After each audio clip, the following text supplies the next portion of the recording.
So hello everyone, we are back again after a sip of water to solve the third problem, which is Yarrick and array.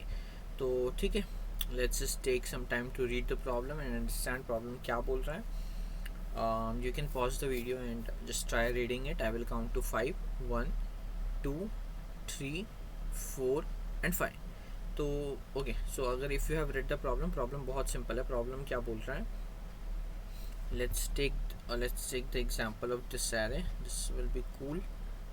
Or this one, maybe this one. Yeah, right.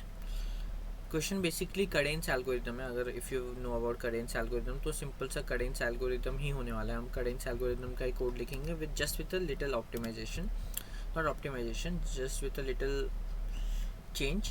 तो देखो question क्या बोल रहा है, maximum सब array sum निकालना है which is nothing but Kadane's algorithm, right. Maximum sum of sub array Kadane's algorithm, Kadane's right. तो फिर हमें ये करना है, बट इसमें अब ट्विस्ट क्या है, we can not take the elements with the same parity. मतलब क्या 9 है, ठीक है, अब फिर से 9 नहीं ले सकते बिकॉज सेम पैरिटी हो गई. पिछले कंसेक्यूटिव एलिमेंट्स की पैरिटी सेम हो गई तो नहीं ले सकते. सो बस क्या करना है, सिंपली अगर ऐसा कहीं पे हो जाए तो हम क्या करेंगे, हम अपना सब एरे हमें यहीं से स्टार्ट करना पड़ेगा. सी मैं क्या समझा रहा हूँ, 9 है, फिर 8 आया, फिर 4 आया, फिर 3 आया, फिर 6 आया, फिर 5 आया, फिर 9 आया, फिर हाँ अब ऐसा कुछ है. अब आगे कुछ तो -100 कुछ भी होगा मान लेते हैं. पर एक बात समझो, आपने यहाँ से स्टार्ट किया था, आपने ये लिया, ये एरे लिया, ठीक है, ये वैलिड है क्या, हाँ वैलिड है, ये वैलिड है क्या, हाँ वैलिड है, ये वैलिड है क्या, हाँ वैलिड है. यहाँ तक का आपने ऑलरेडी कवर कर लिया है, यहाँ तक का सम आपने स्टोर करके रख लिया है. अगर यहाँ तक में आंसर बन रहा था तो आपने बना लिया है. अब जब आप इस 9 को लेने आए ना, so you don't need to think कि where to start, you need to start from here only. क्यों? क्योंकि आप यहाँ ये एलिमेंट तो ले ही नहीं सकते, और सब एरे है तो इस एलिमेंट को स्किप कर ही नहीं सकते. सब एरे अगर आपको बनाना है तो you can not skip this element, तो आपको यहीं से स्टार्ट करना होगा because you can not start from anywhere else. मतलब ऐसा नहीं कि आपने यहाँ तक आए, ये फेल हुआ तो अब मैं 8 से स्टार्ट करता हूँ. नहीं, 8 से स्टार्ट करना बेनिफिशियल नहीं होगा क्योंकि वो ऑलरेडी कवर हो चुका होगा अगर वो आंसर आने वाला होगा. तो बेसिकली हमें कुछ नहीं करना, हमें कडेंस एल्गोरिथम का कोड लिखना है, और अगर कोई भी एलिमेंट पिछले पैरिटी से सेम हो जाए तो just we need to do कि हमें यहाँ से स्टार्ट करना है. मतलब हमें करंट की वैल्यू को यहाँ पे अपडेट कर देना है. अभी कडेंस एल्गोरिथम अगर नहीं पता तो कडेंस एल्गोरिथम में हम क्या करते हैं, सिर्फ बहुत सिंपल सा फंडा लगाते हैं. लेट्स टेक अ नेगेटिव वाला case, that will help. Kadane's algorithm में हम क्या बोलते हैं, स्टार्टिंग में करंट रखो 0, करंट को ना हर एलिमेंट से अपडेट करते जाओ, करंट को ऐड करते जाओ. तो करंट कितना हो गया, -1, करंट हो गया -1. किसी भी स्टेप पे करंट -1 होना तो करंट को फिर से 0 बना दो. तो हमने यहाँ तक ट्रेवर्स किया, करंट 0 हो गया फिर से, ठीक है, यहाँ तक ट्रेवर्स कर चुके हैं. अब आया 4, तो 4 ऐड कर दो आंसर में. अपडेट आंसर हर स्टेप में क्या कर रहा है, answer is max of answer comma current. तो आंसर की करंट वैल्यू कितनी है, अभी 4 है, ठीक है. अब आ जाओ अगले एलिमेंट पे विच इज़, ये ट्रेवर्स हो गया 4. अब आ जाओ अगले एलिमेंट पे विच इज़ -1, तो -1 ऐड कर दो. Now it's 3, answer is max of 4,3 which is 4, ठीक है. अभी नेगेटिव आया, हमने फिर भी वो नेगेटिव को लिया. क्यों? क्योंकि नेगेटिव को लेने से कोई प्रॉब्लम नहीं है. देन वी टुक 0, तो 3 + 0 इज अगेन 0 और 3, no problem. Then it's 5, so 3 + 5 is 8. फिर हमने क्या किया, मैक्स ऑफ 4,8 विच इज़ 8, तो आंसर की वैल्यू कितनी हो गई, 8. नाउ इट्स -4, तो करंट इज 8 - 4 विच इज़ 4. तो अभी फिर से आंसर की वैल्यू क्या होगी, max of 8,4 which gives you 8. तो हमारा फाइनल आंसर 8 हो गया. This is Kadane's algorithm. जब तक नेगेटिव ना हो तब तक ऐड करते जाओ, जैसे ही नेगेटिव हो जाए तो करंट की वैल्यू को 0 कर दो. तो हमें एक ये चीज़ ध्यान में रखना है. और हमें दूसरा केस कौन सा ध्यान में रखना है, अगर पैरिटी सेम हो जाए, अगर पैरिटी सेम हो जाए तो करंट की वैल्यू को जो भी था उस सब हटा के सिर्फ करंट एलिमेंट के इक्वल कर दो. ये दो चीज़ें सिर्फ हमें ध्यान में रखनी है. मतलब क्या, मैं क्या बोल रहा हूँ, जैसे ये वाला केस था ना 9988, करंट की वैल्यू क्या थी इनिशियली 0. तो पहला एलिमेंट जब हमने ट्रेवर्स किया तो करंट की वैल्यू कितनी हो गई, 9, ठीक है. आंसर कितना हो गया, max of current answer comma current which is 9, answer हो गया 9. अब हमने क्या किया, हम फिर से अगले एलिमेंट पे आए, हमें क्या मिला, करंट की वैल्यू को 9 से बढ़ा के 18 कर दिया हमने. बट प्रॉब्लम क्या हो गया, इस एलिमेंट की पैरिटी पिछले वाले से सेम हो गई थी, तो फिर ये कंसिडर नहीं कर सकते. अगर ऐसा हो जाए कहीं पे सेम हो जाए तो हमें बस क्या करना है, जो अभी कौन सा एलिमेंट है सामने 9 ना, तो उसके इक्वल कर देना है. कि हम लोग इससे पहले वाला नहीं ले सकते, हमें यहाँ से अब स्टार्ट करना है.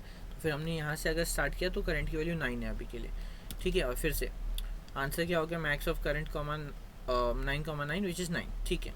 अब अगला एलिमेंट क्या है 8, तो 9 + 8 इज़ 17, तो फिर आंसर कितना हो गया, मैक्स ऑफ 17,9 विच इज़ 17, ठीक है। फिर हम अगले एलिमेंट पे आए 8, अब हम 8 को ट्रेवर्स करने वाले थे तो हमने 8 ऐड किया 25, पर हमें क्या दिखा, अरे इस 8 की तो पैरिटी सेम है, तो अगर पैरिटी सेम है तो क्या करते हैं, इस एलिमेंट को हम लोग करंट की वैल्यू को किसके इक्वल सेट कर देते हैं, उस एलिमेंट के 8। तो अब आंसर क्या होगा, मैक्स ऑफ 8,17 विच इज़ 17, तो हमारा फाइनल आंसर 17 निकल के आ जाएगा, which you can see here in the test case as well कि आंसर 17 है।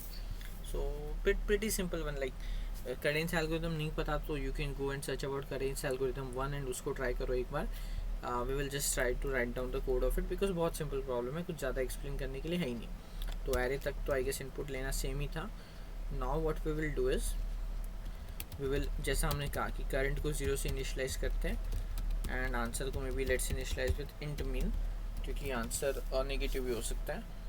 और एक केस ये हो सकता है, ओके हाँ, एक हम लोग एक्सेप्शनल हैंडलिंग कर सकते हैं कि हाँ, इफ़ सारे एलिमेंट्स नेगेटिव हो जाए तब तो पॉइंट ही नहीं है ना इस सब का। अगर सारे एलिमेंट्स नेगेटिव है तब तो, सपोज एक एरे है जिसमें सारे एलिमेंट्स नेगेटिव है, -5, -6, -4, -3, -2 ऐसा कुछ, तब तो हमें ये सब कुछ मैक्सिमम सब निकालने की ज़रूरत ही नहीं है। तब तो हमें पता ही है कि -2 ही हमारा जो सबसे बड़ा एलिमेंट होगा, मतलब जो सबसे मैक्स वैल्यू होगी वही हमारा आंसर होगा, क्योंकि हम लोग उसमें कुछ अगर नेगेटिव नंबर कोई भी ऐड करेंगे तो हमारा आंसर तो हमेशा छोटा ही होगा, बड़ा तो होगा नहीं।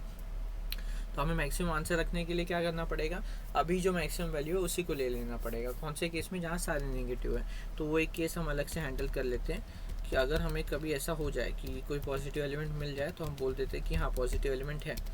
बट अगर ऐसा नहीं है, एफ़ अगर ट्रू है, इसका मतलब क्या है, एफ़ ट्रू है इसका मतलब है कि हाँ कोई भी पॉजिटिव एलिमेंट नहीं है। तो उस केस में हम क्या करेंगे, we will just calculate the max value and we will print it कि हाँ एरे का जो मैक्सिमम है वही सब एरे मैक्सिमम सब एरे हो जाएगा, क्योंकि हम लोग अगर कोई भी दूसरा एलिमेंट ऐड करने आएंगे तो हमारा आंसर छोटा ही होगा, बड़ा होने वाला नहीं है। तो बेसिकली एरे का मैक्सिमम निकाल के हमने उसको प्रिंट कर दिया। So this is what we have done for all negative elements. अब पॉजिटिव एलिमेंट वाले केस पे आ जाते हैं, विच वॉज प्रीटी सिंपल। हम क्या कर रहे थे, हम ट्रेवर्स कर रहे थे एंड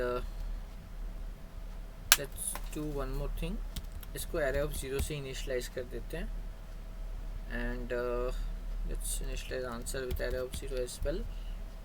और यहाँ पे वंस, और ठीक है नहीं उसको 0 से ही रखते हैं जस्ट टू अवॉइड कन्फ्यूजन।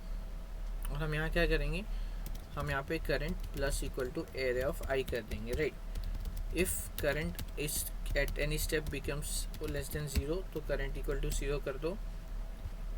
और